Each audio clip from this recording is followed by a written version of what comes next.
Each and every night, each and every day, for freedom I'ma fight, in each and every way. Each and every night, each and every day, for freedom I'ma fight, in each and every way. Each and every night, each and every day, for freedom I'ma fight, in each and every way. Each and every night, each and every day, for freedom I'ma fight, in each and every way. They killed Martin, he was leading with love. Knocked the Black Panthers off the map, you know they couldn't see us with guns. Fred Hampton in a pool full of blood. So many assassinations in the nation, we on the run. But I won't run no more, stand and fight in the war. Organize my troops to shoot the truth right through the court. Kick in the door when you lock me out. They see a score after score and they trying to stop me now, but they caught me round. Ain't no justice from the outside, that's only within. If more of our people see it that way, then we gon' win. I mean, we've already won, but feeling the victimhood, disconnected, miseducated, and so misunderstood. Wish I could heal the world if I had one wish. Was pissed growing up, finding out Jenny's didn't exist. I beats with a fist in the air, like my sister with an afro hairstyle, and all black holding it down. Many families broken down from a systematic.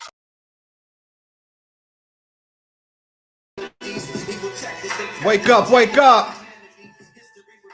What's good with y'all? Louis Blaze on the intro. Shout out to Louis Blaze.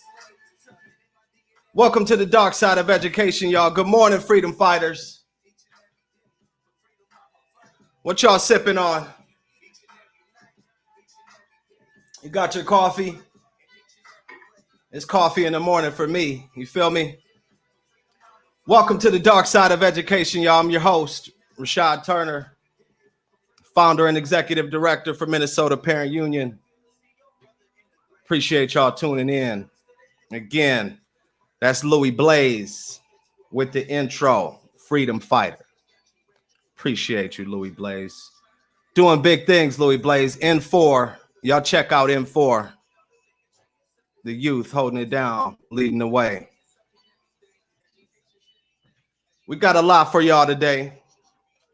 I'm on the controls by myself today, this morning. My handlers let me loose. They gave us another round, another weekend, another Sunday. So I appreciate y'all joining us. Gonna cover a lot of different things today, just like last week, right? We got a lot to cover. It's important times as we're thinking about heading back to school, getting the kids ready, getting our families ready, while at the same time dealing with all this COVID stuff. So just a reminder, we will have questions that I'll get to. Make sure you drop your questions in the comments. I put a couple of links in there. I figured out this system a little bit, so I'm gonna try to share some visuals so y'all don't just think I'm making up the data. So be sure to put your comments, questions in there. I'll try to make sure I get to them comments. But welcome. Right, we got a lot of stuff going on. In-person, hybrid, remote. It's a big question that I've been getting all week. I think it's on people's minds. So I want to start off by sort of talking about that, right? Thinking about, the decisions we have to make as families, right? And I've sort of reached this point where we've heard from the Department of Education. We've heard from the governor. We've heard from some of our schools and school leaders. And I don't know about you, but I'm just haven't been satisfied with it, right? It's been a lot left to think about. And you would expect that these leaders would be able to lead us, right? But what we're seeing is a lack of leadership when it comes to giving that guidance, right? We've seen Governor Walz' press conference a couple of weeks ago. He came out and punted it, right? Not what we expect from a governor, our governor, but he punted it down the road, which leaves it on us as parents, as families, as communities to decide what we're going to do this fall. And again, I think that safety is always first in the mind of every parent. Safety is first. And when you get beyond that, we want our kids to be able to learn, right? And I think that what we've come to is having to do this ourselves, right? Captain's not coming to save us. We have to do it ourselves. So what I say is more charter schools, more homeschooling, more parent choice, right? When we think about the education dollars that get spent, the per pupil funding is something you want to look up, right? In Minneapolis, is very high. That per pupil funding that automatically goes to schools, right? We need to, as parents, as families, be able to control those dollars, right? Because what we're getting from the system right now is nothing, right? The system is cracked, it's leaking. Our education system is so horrible that every family, right? Doesn't matter if it's Bob the Builder, doesn't matter if it's Shaniqua who lives down the street from me, everyone is impacted. Even the wealthy folks are impacted. But what's happening is if you have the money, you're getting that tutor, right? If you're wealthy, you're getting your kids a tutor. That tutor is going to move into the spare basement, spare bedroom, and life's going to be all good. Your kid's going to learn, right? If you're a level down from that, but you still got bread, you still got money to be able to do things, your kid's going to be fine, right? But when it comes to folks that live in my neighborhood, folks that live in your neighborhood, when it comes to you, it comes to us, what are we going to do, right? And I think it's time to grab this thing by the horns and really make sure our kids get what they deserve, right? If you think about the Constitution I was talking about last week, how our Constitution currently reads is that we have an adequate and uniform system. Now, adequate isn't enough. We know that. But if what they're saying is what we are currently getting is adequate, then we know we're being lied to, right? It's time to step up, make sure that we control the quality of our kids' education, make sure that we don't, over these next 6 months, leave 3 or 4 generations of kids behind, okay? So I wanted to start there and just, that they're not going to lead us, right? We've given them years to figure this quality education thing out. It's not happening, right? And people say a lot of good things about Minnesota, right? But the status quo is not coming to save families who look like mine, right? If you're a family of color, you've been dissed by this education system. You've been marginalized. You've been forgotten about for many years. It's not going to change now, right? We've got to do it ourselves. Figure out how to start a charter school. Figure out what the best schools in your neighborhood and your city are that you can get to. Because I guarantee you one thing, although COVID might have disrupted the learning, there are schools out there who already had partnerships with the families in their school, and they were able to do a good job, at least with the communication, right? There's families out here who still haven't heard from their school or their school district, right? So find that school. And if that good school isn't out there, start your own, right? Because if we can't afford pods, we can't afford the tutors, what are we going to do? We can't wait on them, right? Now, when it comes to education in Minnesota, you may have heard that more education funding means better education. And that was a lie, right? Minnesota has increased funding constantly, and they're still not teaching our children how to read, right? You may have heard recently from the white supremacists of the teachers union that there's a teacher shortage, right? There's an upcoming teacher shortage.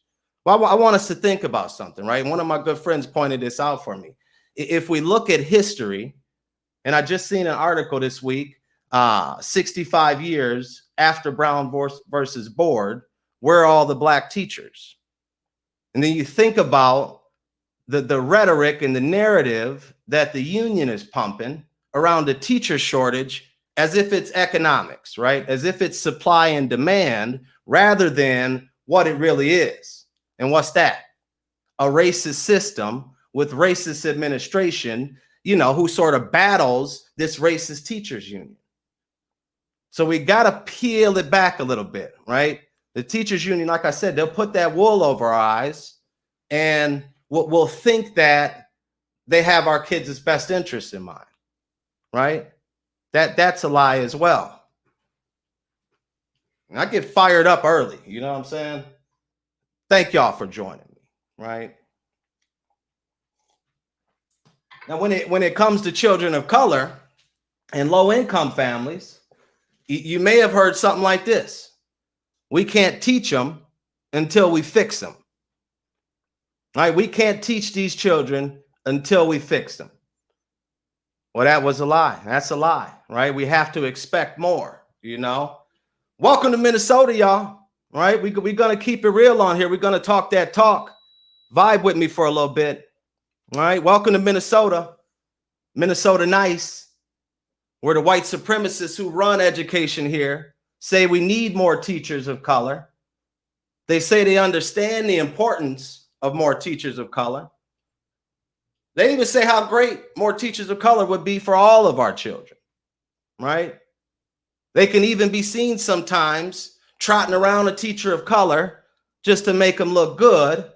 But behind the scenes, though, y'all, behind the scenes is business as usual for the white supremacist organization named Education Minnesota, or whatever other chapters you might be familiar with. St. Paul Federation of Educators, Minneapolis Federation of Teachers, the killers of Black, brown, and indigenous students' hopes and dreams, right? In the news this week, Minnesota Teacher of the Year, Somali woman.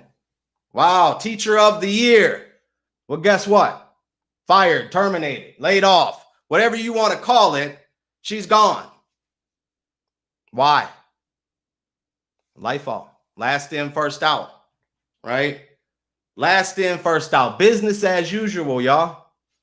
Meaning those same people I call racist who run education here in Minnesota are actually doing everything they can to keep teachers of color out the classroom, right?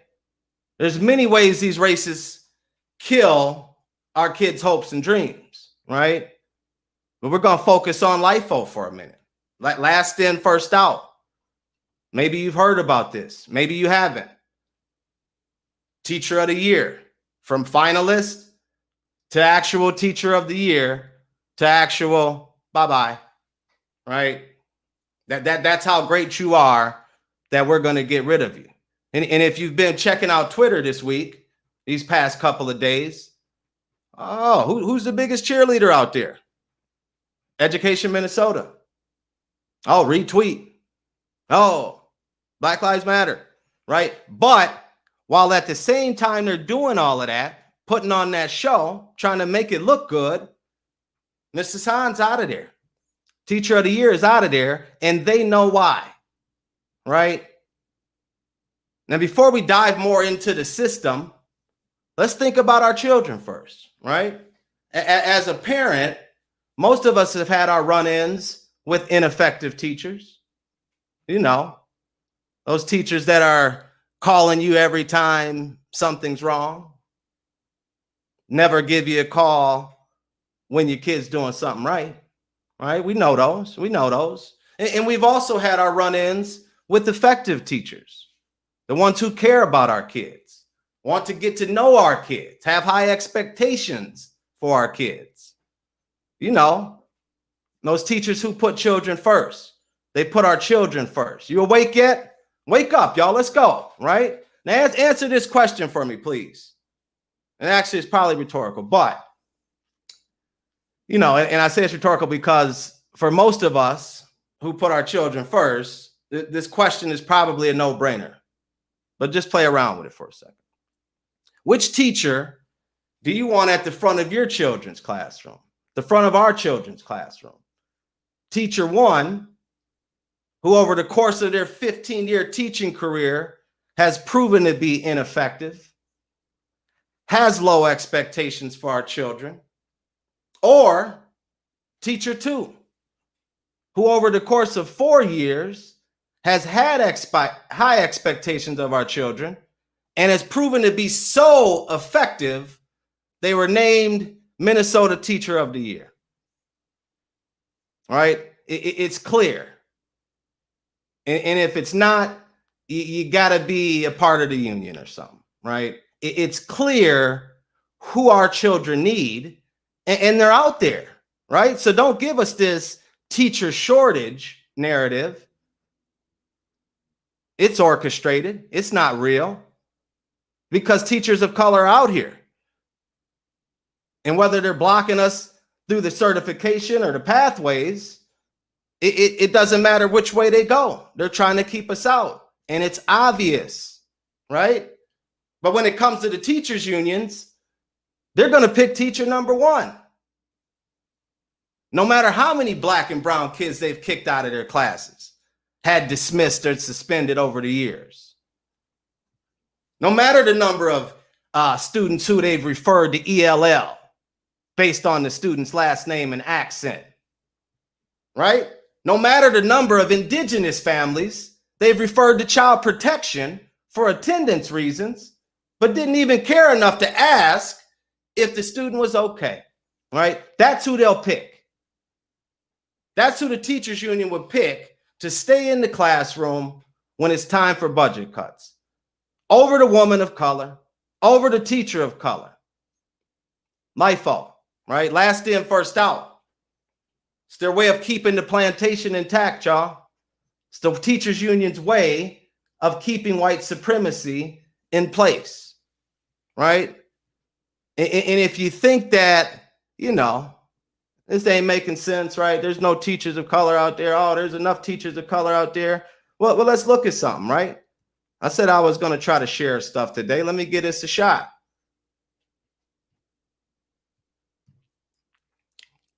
My partner's over at Allies. Hopefully you can see this all the way.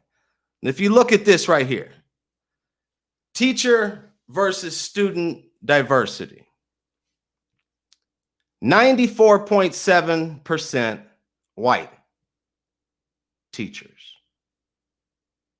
94%. What do you think that's going to lead to?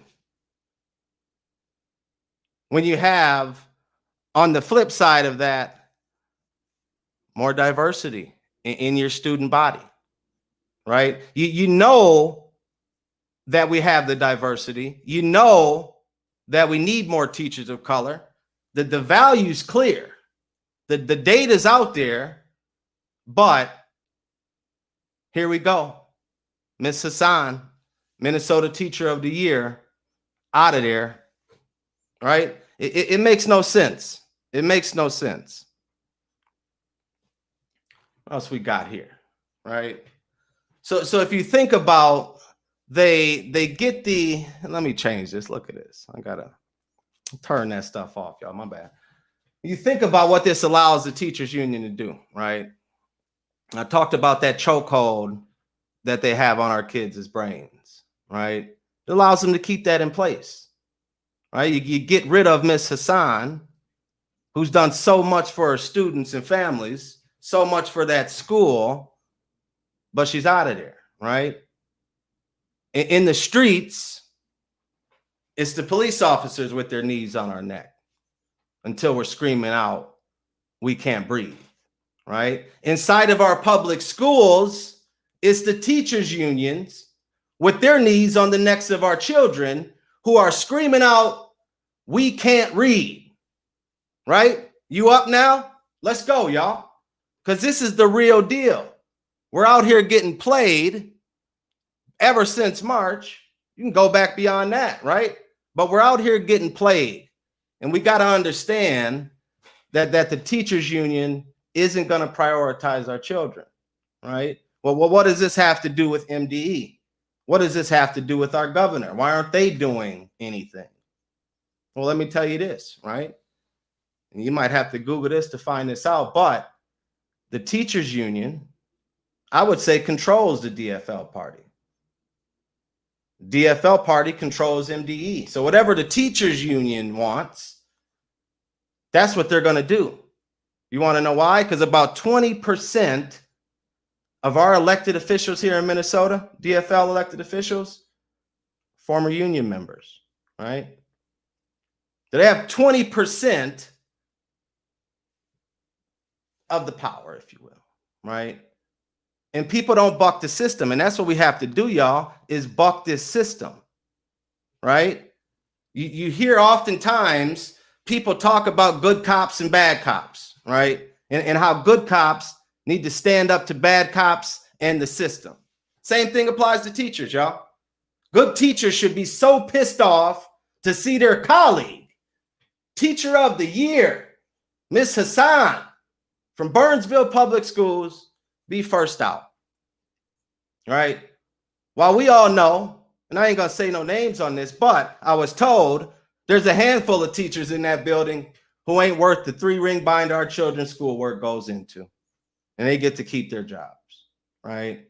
If we're truly about what's best for our children, we must end LIFO, right? And that's what a group of folks are working on right now.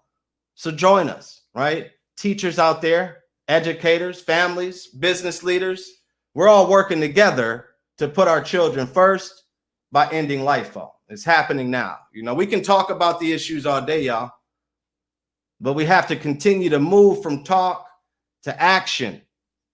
So if you're a teacher, educator, parent, you watching the show, you know somebody who's interested, right? Email us. You can also text MNPU to 3339 to join the movement, right? The more the merrier. It's going to take bold ideas, a bold approach if we're going to change the system, right? A lot of folks tell me, hey, Rashad, you're too loud. Stop calling the teachers union racist, right? I got to call it how it is. And if I end up working at McDonald's because it's too real, I'm down for that. I know what I signed up for. Know what you're signing up for, people, right? There's powerful forces out there that want to keep parents, students, families down. It's time for us to knock the teachers union down a few notches, y'all. Wages and benefits, absolutely. All right. You got to protect wages. You got to protect benefits. But killing our children's hopes and dreams, nah. It's time for teachers unions to pay for that. You feel me? You're tuning in to the dark side of education, y'all. It's dark out here. We gotta shine a light on these types of things. It ain't always fun to talk about these, right? And look at these comments here. What we got? Y'all's getting it popping, and I appreciate the engagement. It's hard for me to keep up over there, but I'm gonna keep looking. Right? Shout out to the squad, my Minnesota Parent Union teammates, getting it done for families. Kulia, Fatoon, Jennifer, Mustafa, Veronica, Miss Como. Good morning. I appreciate y'all. Al Fan, you out there, Al? We made it happen, baby. You feel me? It's hard going against this status quo, y'all. It's not easy. You lose all your status quo friends. People try and demonize you. They send letters and emails trying to shut us up. But we keep moving, y'all. We keep moving. I'm glad to be alongside everyone who is in the fight for quality education. All right. Let me see what we got over here.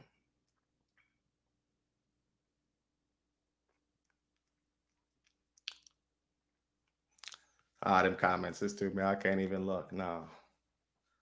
I'm gonna try to get to them comments, y'all. Right. What we got next here, right? And we've talked about how teachers unions exclude teachers of color from our children's classrooms. Let's talk about how the teachers unions, and this is something that we're probably all experiencing right now, if you're a family of color, if you're a person of color. Let's talk about how the unions, the governor, MDE, schools, and school districts have excluded the voices of families of color. It's happening here in Minnesota. It's probably happening wherever you are. But let's think about this, right? We had these surveys that went out. Everybody knows, or if you don't know, it was mostly white families who completed the surveys. That's not a picture of what the community wants. But it was mostly white families who completed these surveys that schools are saying they developed their plans, their reopening plans around, right? But what about families of color, right? We've gotten so many calls, and I've talked to so many people who have a lot of questions, right? Have a lot of concerns when it comes to reopening, right? And I said this at the beginning, but reopening plans for wealthy families, wealthy white families are going to be fine, right? You got that mansion, you got the space, you got the bread, right? They'll probably even give the tutor a maid. Who knows, right? Your middle class families are going to be fine. But again, it's like, who's listening to Maria and Carlos, right? Maria, a mom of 3, working a 9 to 5 to keep food on the table, roof over her and her family's heads. Carlos is the oldest son, right? Who's a senior in high school, works 2 jobs to help his mom and siblings survive. All right. What about Mai and Fartoon, who are each mothers of 5, neighbors, both lost their jobs back in March when COVID hit, forced us all into distance learning, right? Who's listening to these families, right? Now, Mai and Fartoon, they both just found jobs again months later. And now they're scared of what's going to happen if their kids are forced to do remote learning, right? Who's listening to families of color?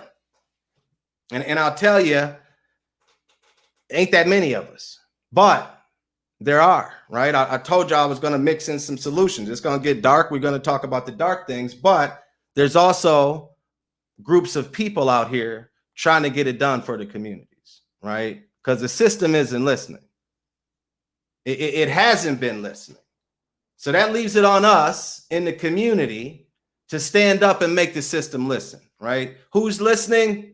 We are, right? Minnesota Parent Union, Ed Allies, Uplift Minnesota, Way to Grow, Quest, Coalition of Asian American Leaders, Seekers to Truth, other organizations who are currently planning this online parent advocacy series, right? Because if they're not going to listen to us, they're not going to give us the space or the platform. We have to do that ourselves, right?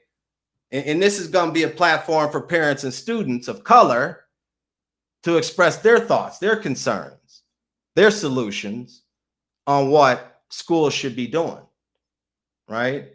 We'll have a date set soon on that, so stay tuned, right? That's going to be major. We got the keys, y'all. We got to use them. We got to be responsive, and we got to make sure that we don't lose 3 to 4 generations of kids, right? Because when we listen to families of color to understand, right? When we listen to families to understand, we're able to respond in a way that meets their needs, right? That meets the needs of families of color rather than just the wealthy white families, right? I mentioned this last week in Minneapolis. Minneapolis Public Schools sent out a survey with 75% white respondents.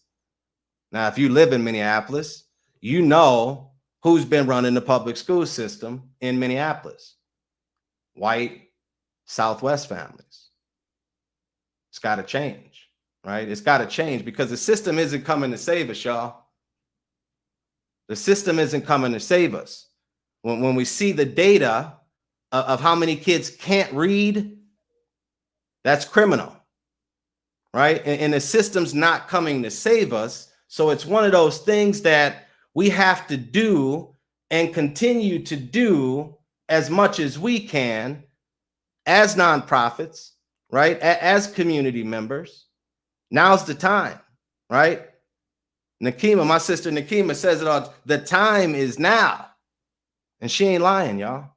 Because if it ain't now, we got a lot of our neighbors, not a lot of our friends, family, that ain't going to make it, right? You can't read. It's going to be tough, right? So another initiative that I want to talk about just quickly, and shout out to Dr. Leanne Stevens, former Minnesota Teacher of the Year, stepping up with this initiative here. It's called Literacy is Power, right? Where we've been able to pull together about a dozen reading professionals, specialists from across the state, across the metro, I should say. And we're going to put together this initiative so families have an opportunity to learn the fundamentals of reading, right? So we can teach our kids at home how to read, right? But then also be able to advocate for quality, right? If we don't know what's out there, if we don't know what can be, how do we go and advocate for it? So shout out to Dr. Leanne Stevens, and stay tuned for more on Literacy is Power, right? It's going to be a free opportunity. I'm not charging nothing, but just be sure to stay tuned, right? It's the dark side of education, y'all. Concerns and solutions here, right? I'm glad y'all are joining me. Shout out to Iklas and Josh, whole Bright Beam squad. Citizen, what's up, Chris Stewart, right? Making sure Minnesota's on the map, right? Because Minnesota, I go out of town, oh, they talk bad about us in Minnesota. We don't get nothing done. The gaps keep widening. We like to collaborate for the sake of collaboration, right? So I appreciate you, Chris. Appreciate y'all, Bright Beam. It's really it's great to have that support, because Chris Stewart, to tell you, and some of y'all know this, you know, we live in a very progressive state, right? So it's not easy to attack the status quo, right? It's not easy to try and help create the changes that we need in our communities because of the blockers that are here, right? The barriers. So shout out to Bright Beam, you know what I'm saying? And I want to, let me dive a little bit more into that progressive stuff. I know we got voting coming up on Tuesday. You know, we got voting coming up. Who do you vote for? Are you a Democrat or Republican, Rashad? I'm all about policies, right? Who's got the policies for my people, right? And I'm a big education person. So it's going to come down to who's got the policies. And I think that's what we all should be looking at, right? But when we think about the gaps that we have here, right? And I want to remind us that those gaps are our babies, right? Our actual human beings, our children, right? But when I talk about, you know, it's a progressive state, and, you know, things are horrible, it's hard to change. I want y'all to check this out, right? It's called The Secret Shame. It was a report done by Bright Beam. I put this in the links early on. So if you scroll up to the top, you'll be able to find it. But when you look at the gaps, right? Progressive versus conservative cities. You see the black-white math gap there, the Latino and white math gap. And then you see the reading gaps, right? So I seen in the comments, Karen said, progressive for who? Exactly. So you think about whatever you think about politicians, the right, the left, that this is what's up, right? It's the secret shame. Progressive for kids who look like me, families who look like my families, families who look like yours. Progressive means that we're going to have a bunch of education gaps, right? So it's something to think about as you're heading to the polls Tuesday, as we think about November, right? Who's going to put our children first, right? Because you ask how the children doing, it ain't looking good. It ain't looking good. Let me get to some questions here. See if I can pull up some of these questions. I seen a good one and I lost it. There we go. That was Karen J, right? Progressive for who? Right? And you look at these numbers, you look at that data there, you see it's not progressive for our kids, not progressive for us.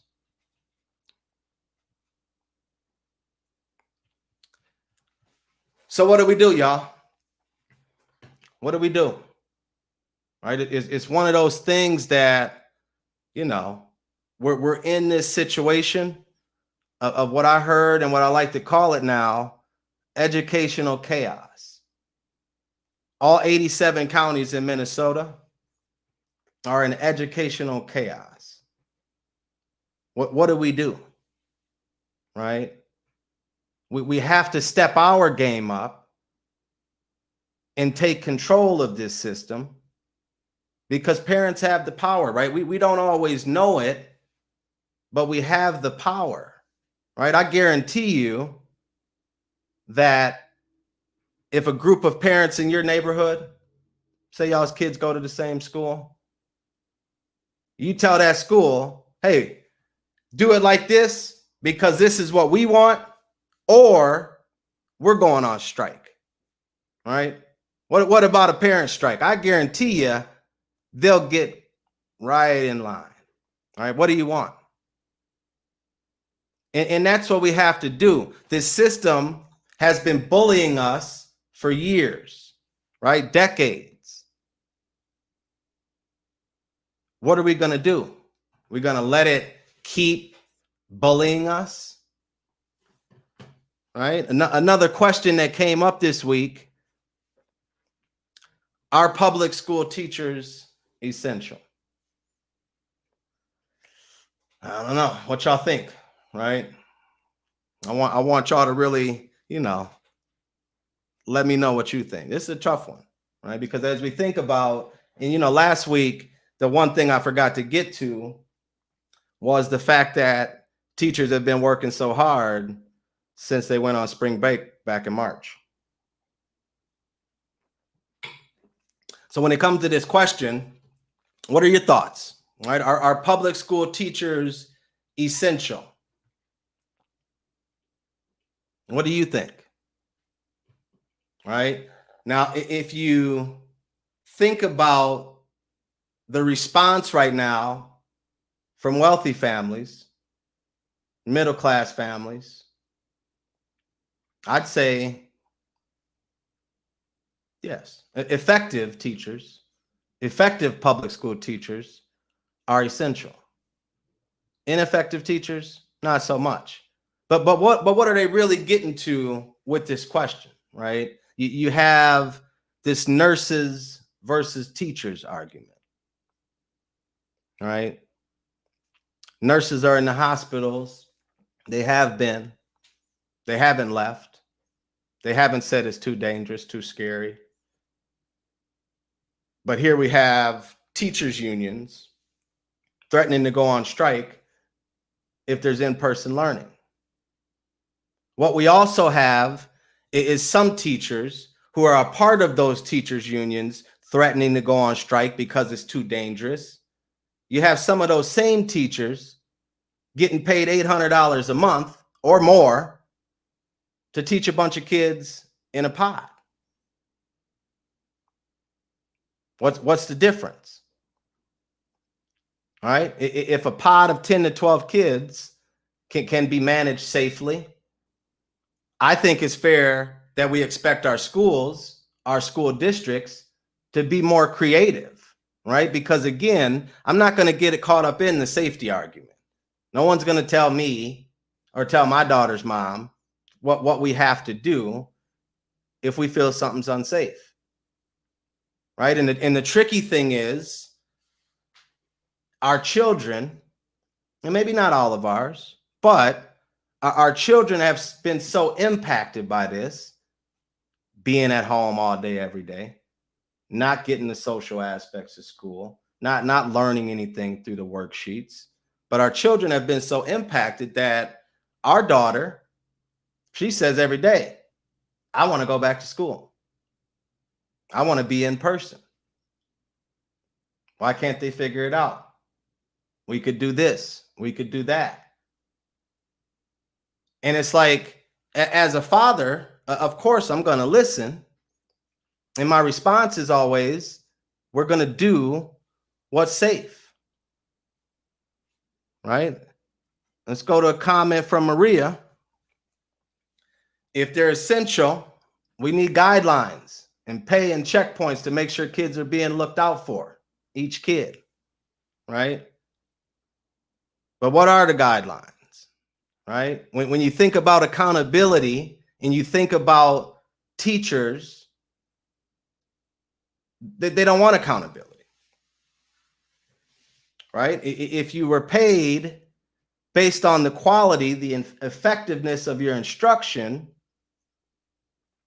things might be different. But no accountability, There goes a teacher right here, right? Effective.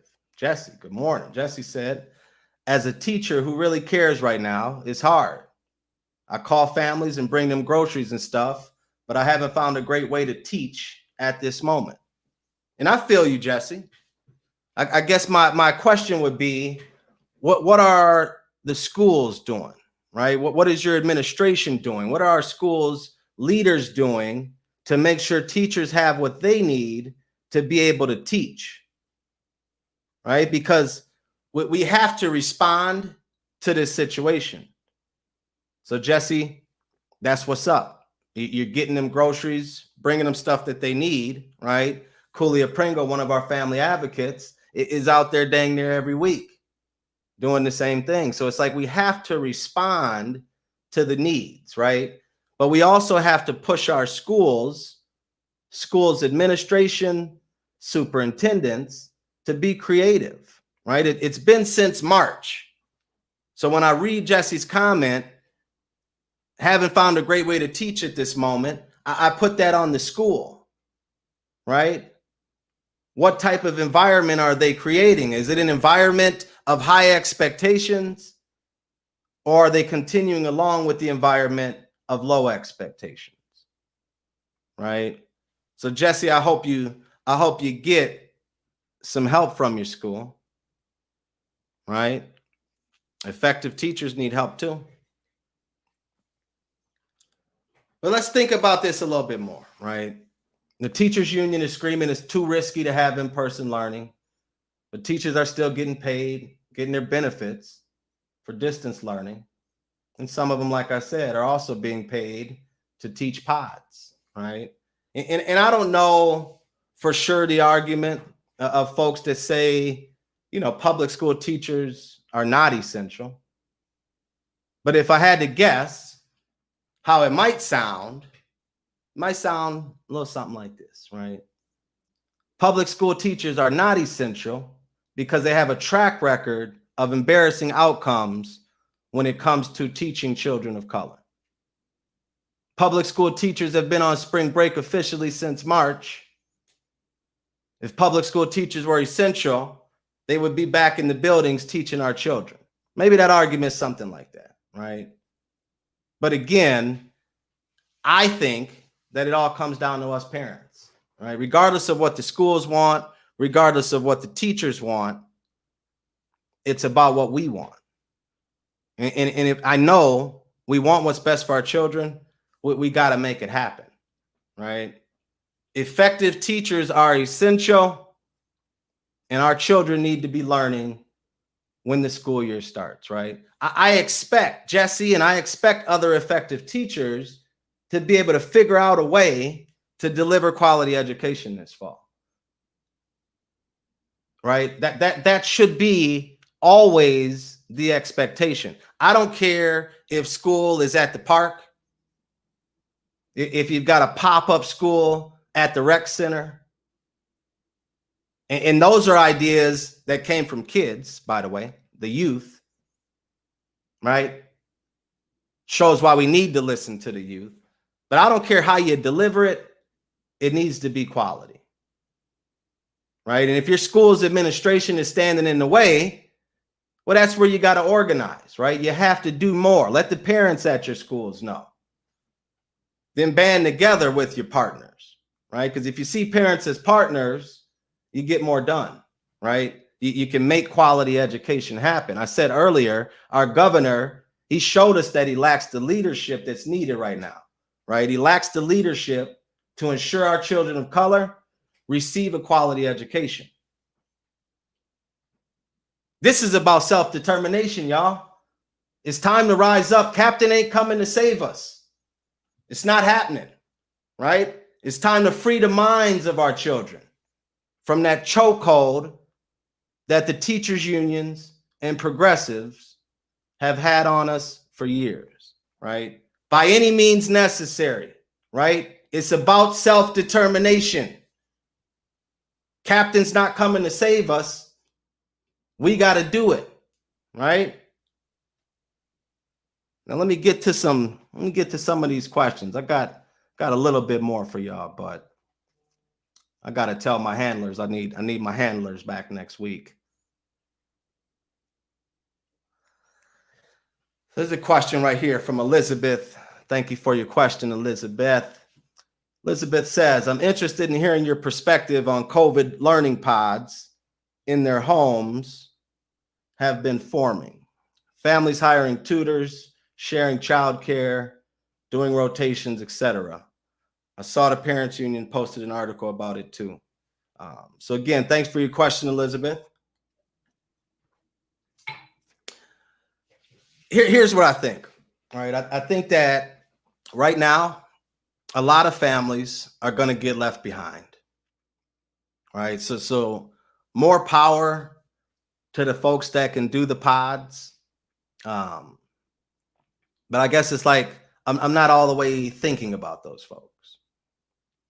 So I think that pods are good, although it's nothing new, right? It's always interesting how, things get co-opted and then it's like, oh, pods. Like pods aren't anything new, right? But it's about the access. Which families have access to the resources that are needed to have a pod or a learning community where kids are actually learning, right? I could walk up and down my block, and I was telling a friend this the other day, within 5 blocks every direction, there's probably 300 or 400 kids.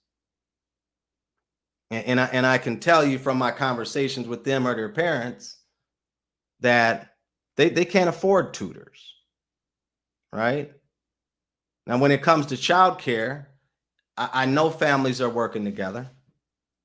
And that's important, but I got to just push us towards the learning, right?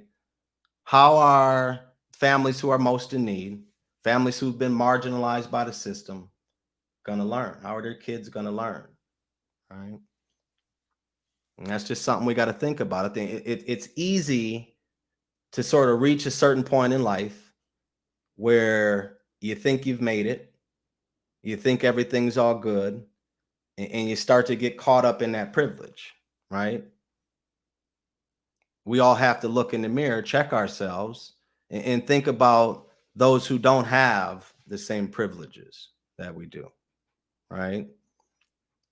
Here's a tip from Jillian. Contact your neighbors and create a pod if you feel comfortable. No license needed. If you're going to go full homeschooling, you need to get certified, right? So there's options out there. You have to look into it. But my main message, y'all, is that we have to take control of this education system. There should be a lot of changes by the time, this COVID situation is taken care of, right? And the thing is like, you have to understand the forces that are out there, which is why every week, I'm going to tear the teachers union up. All facts, no lies, maybe some opinion. But it's like we have to attack from all angles. We have to think about those who are most in need, our neighbors, our friends, our family, if we're going to get through this, right? We've got to band together. Now, good question here from Karen J. Perfect, because I got a little screenshot I want to share with y'all, right? Who oversees the teachers union? And let me pull something up here. I'll tell you who oversees the teachers union. Let's see what we got here. So there's this lady. She's pretty grand. I like to think of her as very grand. Like to think of her as a wizard when it comes to keeping Black, brown, indigenous kids at the bottom, right? So she's grand and she's a wizard when it comes to keeping our kids down. Here's Diane Ravitch, right? Karen J's question was, who oversees the teachers unions?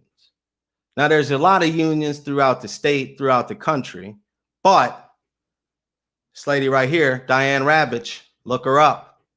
AFT, NEA, one of them, right? But here is what I'm talking about when we say the teachers union isn't about families, right? I mean, this is an email that was sent back in April, and I want you to just focus in on the highlighted part, right?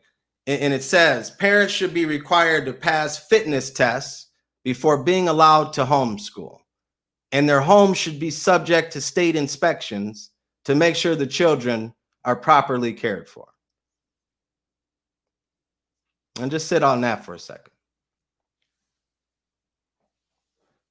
Their home should be subject to state inspections to make sure the children are properly cared for. This is the same woman, the same head of the teachers union, who fights every inspection, if you will, from the state, who fights every attempt at holding schools more accountable, where we know, based on the data, right, we know that our children aren't properly cared for in these schools. Not if you're Black, not if you're Latinx, Native American, not if you're Hmong, right? And I could keep going. But this is the mindset of the leader of the teachers union. Again, parents should be required to pass fitness tests before being allowed to homeschool. And our homes should be subject to state inspections to make sure our children are properly cared for. Head of the union, y'all. So that's who oversees it. And that's who, you know, we have to continue to call out, right? That is the mindset that they bring into all of their discussions, right? All of their demands, all of their attempts to co-opt Black and brown bodies in order to maintain their plantation, right? So it's not just me in here saying, hey, these people are racist, they're this, they're that. You can see it for yourself, y'all. So it's time. What are we going to do? We see how they feel about us. We see how they feel about teachers of color, right? Shout out to Miss Hassan, teacher of the year here in Minnesota, fired, LIFO. We see how they feel. So what are we going to do, y'all? And it's one of those things. Yeah, it's not going to be easy. You're right. You're right. It's scary. You got to be brave. You got to be bold. But it all becomes easier when we put our children first, right? You ask yourself the question, how are the children? Well, the answer to that is clear. What might not be so clear are the next steps, right? So it's one of those things, y'all. I just want to remind us something. I won't call it my final thoughts. I kind of might be jinxing myself. Or just a reminder, right? A few reminders. Quality is a must. Failure is not an option. Zip code shouldn't determine the quality of education that our children receive. When parents choose, kids have a chance. Families of color are going to change the game, y'all. And again, if you think about all of the efforts, right? All of the things that have happened over the years to close the gap, to make sure our babies are receiving quality education, they left us out, right? They ignored our concerns, did to us, for us, rather than with us. The time is now to fight back, y'all. There's a war on parents, on families of color, waged by the teachers union, who think we're just stupid old parents, right? Or you can substitute parents for whatever else you want to put in there. But that's how they feel about us. You've seen the screenshot. This war has been going on for quite some time, y'all. Teachers union have been killing our children's hopes and dreams, hoping the cops will finish us off, probably. But finally, the dark side of education is coming to light, y'all. Are you ready to gear up? Minnesota Parent Union is, right? Like I said earlier, text MNPU to 33339. Join the movement.